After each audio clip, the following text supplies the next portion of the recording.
రాత్రింబగళ్ళు కష్టపడదాం. ఆంధ్రప్రదేశ్ రాష్ట్రాన్ని నిలబెట్టుదాం. మళ్ళీ అగ్రస్థానంలో పెడదాం. దేశంలో నెంబర్ 1 రాష్ట్రంగా ఆంధ్రప్రదేశ్ తయారు చేయాలని ఒక సంకల్పంతో ముందుకు పోతున్నాను. 2019 మనం ఓడిపోయాం. మీరు చూశారు. ఆ రోజు మీరు ఒక్కసారి చూస్తే విధ్వంసం, అన్ని వ్యవస్థల్ని భ్రష్టు పట్టించడం. అందుకని నేను మా మిత్రుడు పవన్ కళ్యాణ్ కలిసి ఒక హామీ ఇచ్చాం. బీజేపీ అధినేత దేశాన్ని ముందుకు తీసుకుపోవాలని ఆలోచించే వ్యక్తి, పరితపించే వ్యక్తి నరేంద్ర మోడీ గారు. ముగ్గురం కలిసాం. ముగ్గురం ఒక హామీ ఇచ్చాం. మీరు అధికారం ఇవ్వండి, రాష్ట్రాన్ని పునర్నిర్మాణం చేస్తాం, పూర్వ వైభవం తీసుకొస్తామని స్పష్టంగా చెప్పాం. మీరు నమ్మారు. నమ్మి 94% అభ్యర్థుల్ని అందరినీ గెలిపించారంటే నా జీవితంలో ఎప్పుడూ మర్చిపోలేనని మరొకసారి మీ అందరికీ హామీ ఇస్తున్నా. అందుకని వెంటిలేటర్ పై నుండే రాష్ట్రానికి కేంద్ర సహాయంతో ఆక్సిజన్ ఇచ్చి వ్యవస్థలన్నీ ఘాట్లో పెట్టాం. ఈరోజు మీరు ఒక్కసారి చూస్తే నేను ఎన్నికల్లో చెప్పాను, సంక్షేమ కార్యక్రమాలు ఇస్తామని చెప్పాం, మెరుగైన సంక్షేమాన్ని ఇస్తామని చెప్పాం. నిన్ననే అన్నదాత సుఖీభవ కింద 46 లక్షల మంది రైతుల ఖాతాలో డబ్బులేశాం. అదే సమయంలో మొదటి తారీఖున అందరికీ 4,000, 6,000, 10,000, 15,000 పింఛన్లు ఇచ్చాం. మళ్లీ మొదటి తారీఖు వస్తా ఉంది. మళ్లీ పింఛన్లకు సిద్ధంగా ఉన్నాం. ప్రజాసేవలో, పేదల సేవలో ముందుకు పోతాం. అదే సమయంలో మీరు ఒక్కసారి ఆలోచిస్తే రాబోయే నెలలో ఏదైతే తల్లికి వందనం చెప్పామో 15,000 రూపాయలు తల్లికి వందనం. ఎంతమంది పిల్లలుంటే అంతమంది పిల్లలకు తల్లుల అకౌంట్లో వేసే బాధ్యత మాది.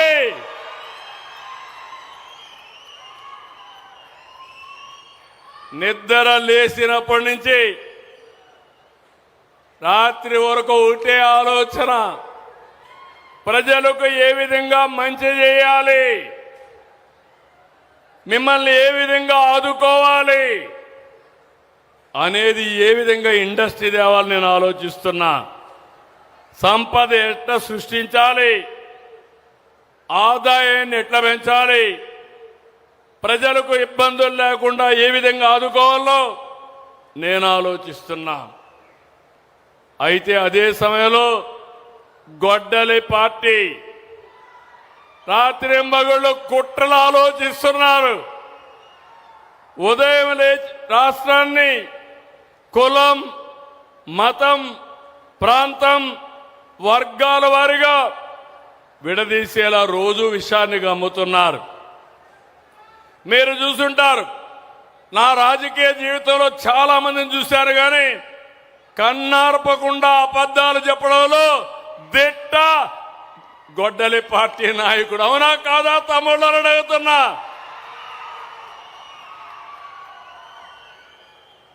ఎక్కడికక్కడ నేరాలు ఘోరాలు చేసి దానికి రాజకీయ రంగు పులిసి లబ్ధి పొందాలని ఆలోచిస్తున్నారు. నిన్న చూశారు విజయవాడలో ఒక సంఘటన జరిగింది.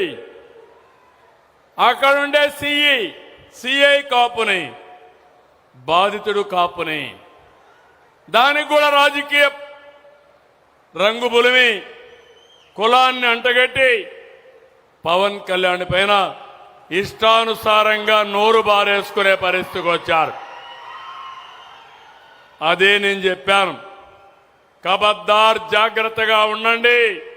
అనవసరంగా నోరు వారేసుకుంటే నోర్లు మూయించే శక్తి ఎన్డీఏకుందని చాలా స్పష్టంగా హెచ్చరించాను. అవునా కాదా?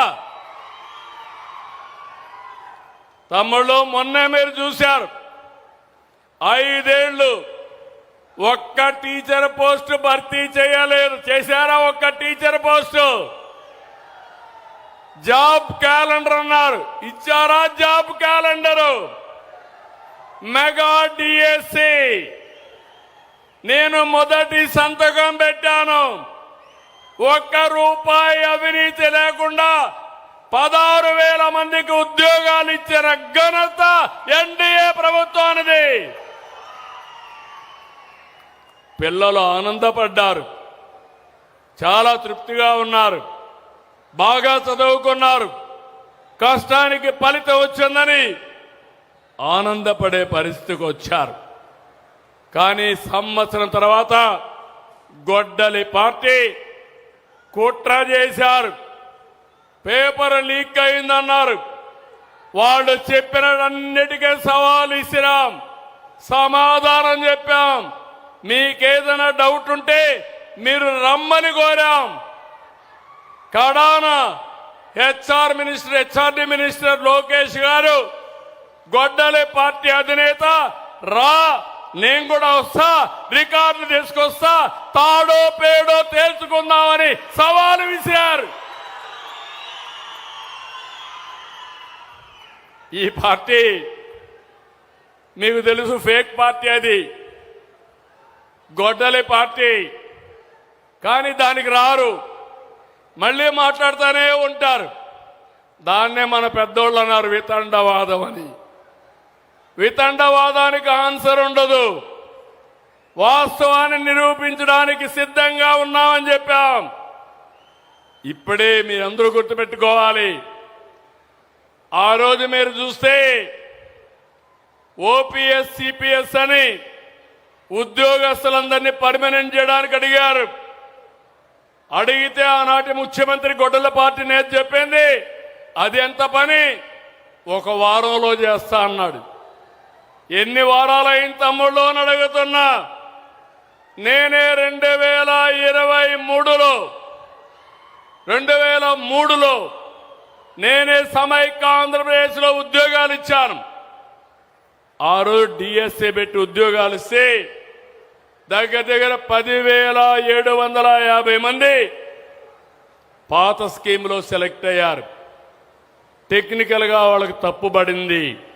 సుప్రీంకోర్టు కూడా చెప్పింది, హామీ ఇచ్చిన పెద్ద మనిషి పట్టించుకోలేదు. నేను హామీ ఇవ్వలేదు, ఇవ్వకపోయినా 10,750 మంది డిఎస్సీ అభ్యర్థులకి ఓపీఎస్ నుంచి సిపిఎస్ కి తీసుకొచ్చిన, సిపిఎస్ నుంచి ఓపీఎస్ తీసుకొచ్చిన ఘనత ఈ తెలుగుదేశం ఎన్డీఏ ప్రభుత్వాన్ని. నిన్నే 11,000 మంది జీవితాల్లో వెలుగునిచ్చాం. వాళ్ళకు రిటైర్మెంట్ అయితే ఒక్కొక్కరికి 2-3 కోట్ల రూపాయలు అదనంగా ఆదాయం వచ్చే పరిస్థితి వస్తుంది. ప్రభుత్వానికి 30,000 కోట్లు అవుతుంది. పర్వాలేదు, వాళ్ళది న్యాయం, న్యాయం పైన ఉండాలనే ఉద్దేశంతో సమస్య పరిష్కారం చేశామని మీ అందరికీ హామీ ఇస్తున్నా.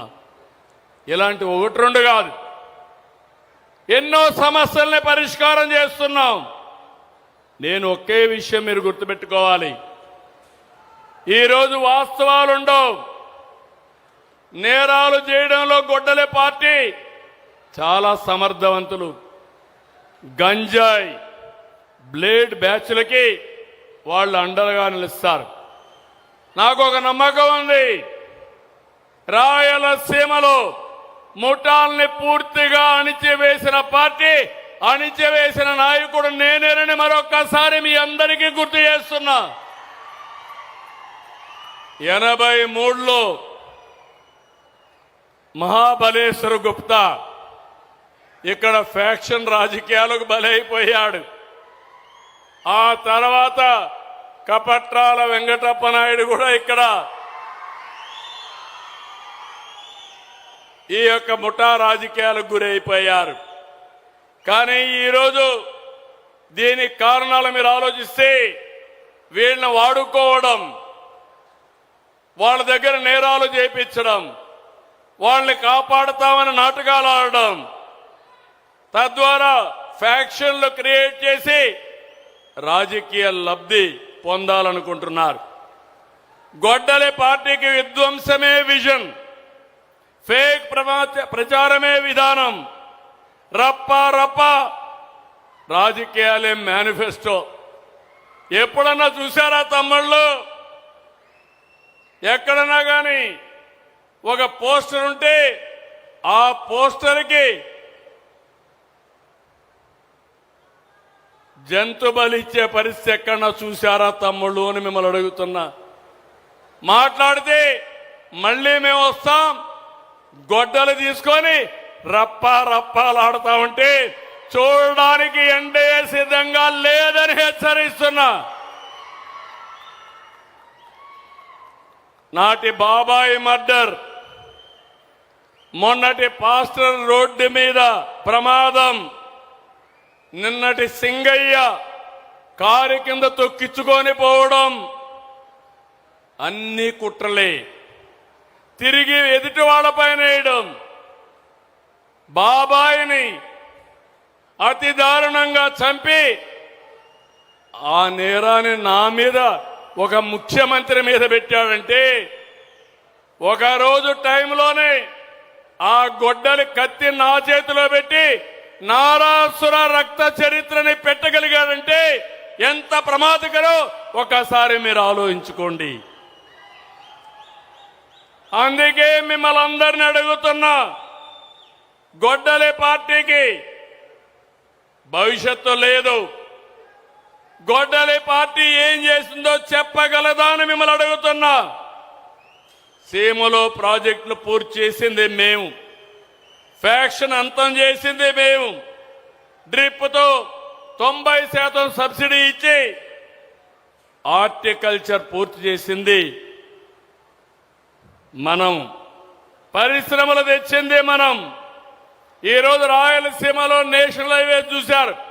ఇప్పుడే ఎంపీ గారు ఎప్పుడు అడుగుతా ఉంటారు, కర్నూలు నుంచి బళ్ళారి వరకు నేషనల్ హైవే కావాలని ఎప్పుడు కోరుతున్నారు. తప్పకుండా సాధిస్తాం. రోడ్ల మీద ఎక్కడ కూడా గుంతలు లేకుండా 5 ఏళ్లు గుంతలమయమైనటువంటి రోడ్లని, నరకప్రాయమైన రోడ్లని ఈరోజు గుంతలు లేని రోడ్లుగా తయారు చేస్తున్నాం. రైల్ కనెక్టివిటీ తీసుకొస్తాం. తొందరలోనే బుల్లెట్ ట్రైన్స్ వస్తాయి. హై స్పీడ్ ట్రైన్ హైదరాబాద్ లో బయలుదేరితే కర్నూలు, అనంతపూర్, బెంగళూరుకి వెళ్తుంది. బెంగళూరులో బయలుదేరే ట్రైన్ మీరు చూస్తే చిత్తూరు ద్వారా మెడ్రాస్కి వెళ్తుంది. హైదరాబాద్ నుంచి నేరుగా అమరావతి, తిరుపతికి వస్తుంది. ఇవన్నీ కూడా తొందరలోనే వస్తాయి. రాయలసీమలో ఎక్కువ ఎయిర్పోర్ట్లు ఉన్నాయి. తిరుపతి, కడప, అదే సమయంలో పుట్టపర్తి, ఓర్వకల్, ఈ ఎయిర్పోర్ట్ రాయలసీమలో ఉన్నాయి. భవిష్యత్తులో ఇంకా 3-4 ఎయిర్పోర్ట్లు వస్తాయి. నేను ఒకటే ఆలోచిస్తున్నాను, రాయలసీమకి పోర్టు కనెక్ట్ చేయాలి. రాయలసీమలో ఎక్కడ ఫ్లైట్ ఎక్కాలన్నా 1 గంటలో ఎక్కే పరిస్థితి వస్తుంది. తొందరలోనే స్వర్ణగిరి నుంచి ఎయిర్పోర్ట్కి హెలికాప్టర్ పెట్టి ఇక్కడ తయారు చేసిన గోల్డ్ అక్కడ తీసుకుపోయే పరిస్థితి వస్తుంది. కేవలం రాయలసీమలో మీరు గుర్తుపెట్టుకుంటే 2 ఏళ్లలో 12,500 కోట్లు ఖర్చు పెట్టాం. మీరు 5 ఏళ్లలో 2,500 కోట్లు ఖర్చు పెట్టారు. మీరు మమ్మల్ని విమర్శిస్తారు, రాయలసీమ బిడ్డని, రాయలసీమకు అండగా ఉంటా, రాయలసీమని రతనాల సీమగా తయారు చేసే వరకు మీకు తోడుగా ఉంటా. ఎన్జిటిలో మీ ప్రభుత్వంలో స్టే వస్తే స్టే వెకేట్ చేయించలేని వాళ్ళు రాయలసీమ లిఫ్ట్ ఇరిగేషన్ గురించి మాట్లాడతారు. మళ్ళీ కన్నార్పకుండా అబద్ధాలు చెప్తానే ఉంటారు. నీళ్లు ఇవ్వడం అంటే సెట్టింగులతో గేట్లు పెట్టి తీసేయడం కాదు, చిత్తశుద్ధితో పనిచేయాలి. పొలాలకు నీళ్లు ఇవ్వాలి. ఆ పొలాల్లో బంగారం పండించినప్పుడే అది దానికి చిత్తశుద్ధి అని చెప్పి నేను మీకు తెలియజేస్తున్నా. వీళ్ళ ప్రభుత్వంలో తుంగభద్ర మనం వస్తానే ఎన్ని ప్రాజెక్టుల ప్రభుత్వంలో దెబ్బతిన్నాయంటే కడాన గేట్లు కూడా పెట్టలేకపోయారు. అదే మనం వచ్చిన తర్వాత తుంగభద్ర గేట్లు దెబ్బతింటే కర్ణాటక సీఎంతో మాట్లాడి గేట్లు పెట్టించి ఈ ప్రాంతానికి న్యాయం చేశాం. రేపే ముగ్గురు ముఖ్యమంత్రులు కలిసి కేంద్ర మంత్రి కలిసి దాన్ని ఇనాగరేట్ చేస్తున్నామని చెప్పి నేను మీకు తెలియజేస్తున్నా. నేను ఒకటే మీ అందరికీ విజ్ఞప్తి చేస్తున్నా.